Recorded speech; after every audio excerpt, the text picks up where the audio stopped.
Hi friends, last வீடியோவில் சொன்ன மாதிரி சாத்விக்கு நான் என்ன கிஃப்ட் பண்ணேன்ற வீடியோ தான் இது. ஆக்சுவலாக நான் பிளான் பண்ணதே வேறு. நான் வந்து ட்ரெஷர் ஹண்ட் வைக்கணும்னு நினச்சேன். ட்ரெஷர் ஹண்ட்னா நிறைய பேருக்கு தெரிஞ்சிருக்கும்.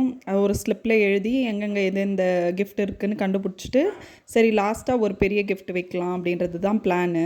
அன்ஃபார்ச்சுனேட்லி பண்ண முடியல. சாத்விக்கு என்ன கிஃப்ட் பண்ணோன்னா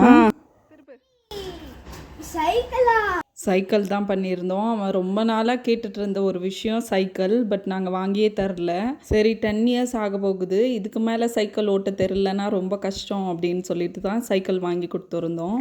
சாத்விக் 3 இயர்ஸ் இருக்கும் போதே ஒரு சைக்கிள் வாங்கி கொடுத்தோம். பட் அது புதுசாக அப்படியே இருந்தது. அவன் சரியாக ஓட்டவே இல்லாத. அவனுக்கு சைக்கிள் ஓட்ட இன்ட்ரெஸ்ட் இல்லைன்னு நாங்கள் விட்டுட்டோம், வாங்கியே தரலை. இப்போ ஃபுல்லாக ஸ்ட்ரீட்டில் பசங்க எல்லாருமே சைக்கிள் வச்சுட்ருக்காங்க, சாத்விக்கை தவிர.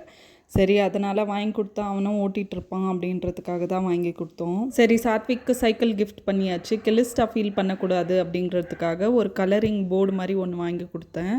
நல்லா இருந்தது. நெக்ஸ்ட் வீடியோவில் பார்க்கலாம். Stay tune.